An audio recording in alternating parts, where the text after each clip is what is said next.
Hosanna Bukule, Hallelujah. Hosanna Hallelujah. Hosanna Limango, Hallelujah. Hosanna Hallelujah. Hosanna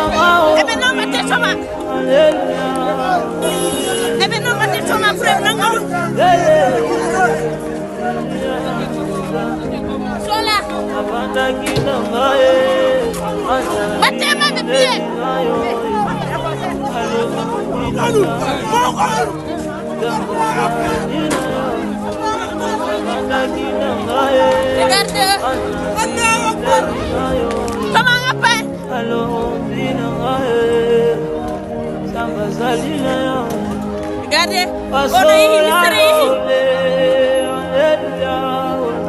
Misteri. What today?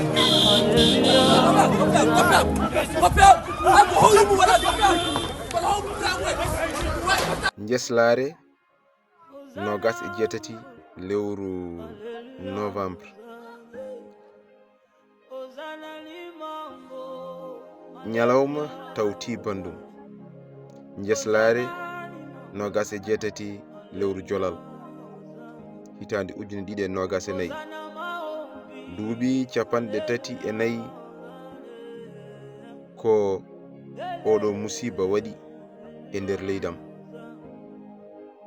gila 1990 jamma 27 ne jofi 28 novembre sagataɓe jambareɓe renannoɓe keeri leydam sagataɓe jambareɓe renannoɓe ɓesgu leydam mbiya payi mbarda e yarga taw noon warɓeɓe ɓe ha joni ina nguuri laamu leydi Mauritanie ina sali wadde hen ñawore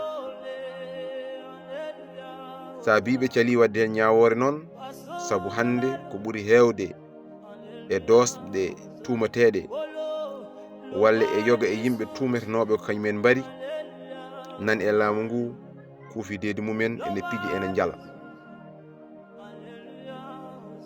ko ɗum saabi ha joni indépendance mo leydi Mauritanie woni manditare nde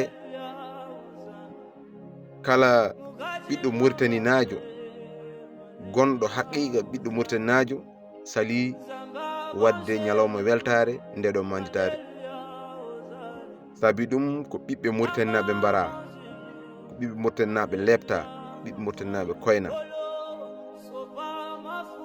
ko adi foof gadortomi ko le nègre du service wonɓe e laamu ngu ene gonde e laamu ngu ene ndende mumen ndeɗo weltare ɓe tinanani leñol mumen ɓe tinanani bandum en ɓe tinanani ɓiɓɓe Mauritanie naɓe wardaɓe amde belade taw mbiyani mbaɗani sabu veille 28 novembre 1990 woni le 27 novembre 28 soldats mbaɗa yarga ɓe gonno ko 30 ɗiɗo balɗe mumen gasani 28 ɗi mbara jamma 27 ne wiyata noon 28 ñande 28 novembre nde 12 personnes mbara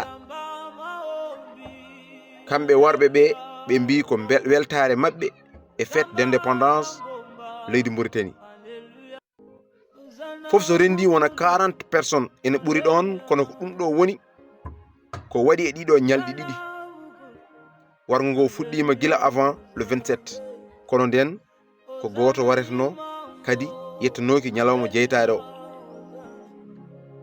kono le 27 et le 28 o ko ɓeɗo 40 personnes mbara mbarda amde e belade mbiyani mbaɗani no goppi bayeji mbara no goppi aliyatimeɓe mbara eno goppi suddiɓe mbara eno goppi jinnaɓe yoge hen ni mbara taw goppandi ɓesgu taw foof de waɗi koye leydi Mauritanie taw waɗɓe ɗum ɓe ha joni nana corcorta e nder leydi Mauritanie ñawore sali wadde le nègre de service no mbirami ni jasɓe leñol walla jasɓe gendi ina jaade e mabbe, ene pijanabe, ene jalanabe, ene mbaɗanabe kala ko be jidi, ngam fof ene garta e Fuuta, ene punta sukabe ngam yo jejjit oɗo musiba baɗɗo. kono en tant que ɗemɗe ɗe jaggaka, en tant que ɗiɗo weejo ne jokki arde, kala to ari min gaybinata hen ha aduna o fof anda ko wura e nder ndiɗo leydi Mauritanie. 27 lewru jolal, koye nduɗo lewru ɓaleɓe mbiyano ko hiitaɓe, nduɗo lewru ɓaleɓe mbiyano ko sukuñaɓe, koye nduɗo lewru ɓaleɓe mbiyano gona Mauritanie naaɓe, koye nduɗo lewru ɓiɓɓe ɓaleɓe jaggano mbarda yarga ngam eɓe belto, eɓe beltoro 28 novembre. ha wimi kay ko on ɓalejo dardotoɗo e mabɓe hande ne rende mabɓe belemma e oɗo 28 novembre. on ɓalejo mbati mijotako. Pulaar noon ene wiya bone ficcat laaci. an gonduɗo e mabɓe o, ɓe warnoɓe bande en hanki ɓe, ɓe warnoɓe ɓiɓɓe ma hanki ɓe, ɓe warnoɓe hoddiɓe ma hanki ɓe, aɗa wonde mabɓe, aɗa fijje mabɓe, jalde mabɓe, kono andu bone ficcat laaci. so bone ficci laaci ko an adorto. banda men pinen paamen weeti walla ken ɗaniɓe walla ken ankiniɓe, ko waɗi ko en majjani, ko mbiɗen en gona Mauritanaɓe ko en majjani, te ala ɓurɗo en wonde Mauritanaɓe, kono koye men en gonɗinani. haɗi en gonɗinde ko en mbaɗete ko muusi, ko metti, ko hay goto wawa jangtanade en mbiyen ɗum kay goppen ɓenna, haalde ɗum jarani. ɗum noon ko wonde huywere walla ko wonde holɗum. piyeɗa, lebteɗa, kalkeɗa, mbareɗa, aɗa jogui hunuko ma, mbiɗa hata haal ko an jeeyi hoorema, mbiɗa kadi a ar force. maccugagu ɓurata ɗo bonde. banda men pinen weeti, aduna daɗi en, leƴƴi fof daɗi en, leyɗele fof daɗi en, ha joni eɗen jooɗi to gotel, eɗen donka yen dirtu. fulɓe noon ne mbiya mere mere fortani koyngal faburu. oɗo 28 novembre min gona feetoɓe ɗum. haɗi min fedde ɗum noon wona min jiiɗa ko Mauritanie heeɓi jeytare hoore mum ko, saabu duuɓi ɓennuɗi e min feetanno ɗum ngam weltare rendade.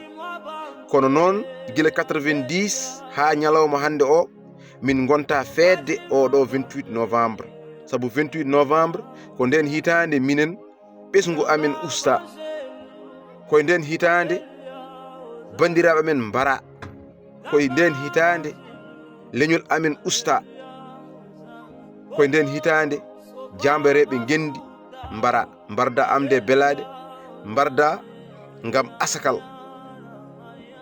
min jaɓata fedde o 28 novembre. donc ɗum ɗo so waɗa, neɗɗo daro ga wiya ene yaha ene renda e laamu ngu ndeɗo weltare, ko rawandu, ko jasɗo, ko mbabba. neɗɗo daro salo rendude e ɓeɗo waranaɓe oɗo musiba e ndeɗo sunare, nde ɓeɗo waranaɓe cunoto, ka jasɗo, ka rawandu. banda men pine weeti, leyɗele fof daɗi en, eɗen jatira caggal. tinen ko mbaɗeɗen, ganden ko mbaɗeɗen, yo muus ɓerɗe men, kollen aduna o no muusi ɓerɗe men. kono ala, ɓe ene gasa tan, ɓe ga ene gubba, yajat kono luggitta. assalamu aleykum rahmatullah, on jarama.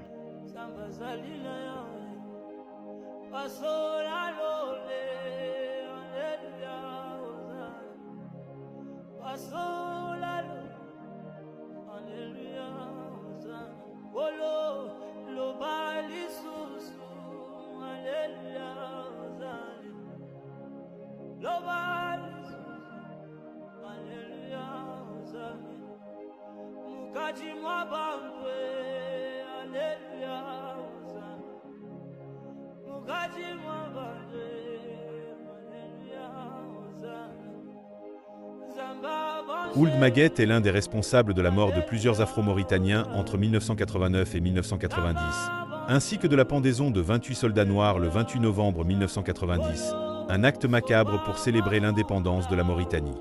Il est le symbole et le visage de l'épuration ethnique et génocidaire visant à éliminer les Afro-Mauritaniens de l'armée. Selon les rescapés des événements et l'auteur du livre L'Enfer d'Inal, Ould Maguette occupait alors le poste de chef des transmissions et était informé de tous les détails. Des anciens officiers afro-mauritaniens de l'époque l'ont également confirmé. Abdoulaye Tambadou, né en 1950, était lieutenant dans la marine mauritanienne.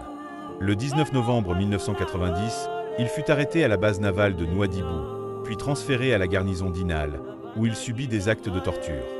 Selon des témoignages concordants, le 6 décembre 1990, Ould Maguette a ordonné l'assassinat de plusieurs soldats, officiers et sous-officiers noirs dans le camp militaire qu'il commandait. Selon des témoins rescapés de l'épuration ethnique et du génocide militaire, notamment Simamadou dans son livre L'Enfer d'Inal, Ould Maguette, le colonel Elival et Sidina sont personnellement impliqués dans la disparition d'au moins un homme, le lieutenant Abdoulaye Tambadou, également interné à Inal. Il décrit dans son livre comment le capitaine Ould Maguette a visité le camp de la mort d'Inal pour emmener Abdoulaye Tambadou. Le lieutenant Yazid Ould Moulay Eli pénètre dans la chambre. Il est suivi par les capitaines Sidina, Elival et Maguette. Sans poser de questions, il nous regarde avec mépris. Après une brève discussion, le capitaine Maguette nous informe qu'ils emmènent Abdoulaye Tambadou avec eux. Je vois le capitaine Sidina charger une Kalachnikov AK-47 et la placer sur le siège passager. L'ensemble du groupe d'officiers monte dans le véhicule. Quelques minutes plus tard, un petit avion survole la base et disparaît. C'était le 6 décembre 1990. Le corps du lieutenant Abdoulaye Tambadou et ceux de centaines d'autres n'ont jamais été retrouvés. Maintenant vous savez pourquoi. Il y a l'amnistie 93.23 et Ould Maguette est celui qui maintient cette loi à l'Assemblée pour protéger ses propres crimes. Demain, il fera jour et la lutte continue.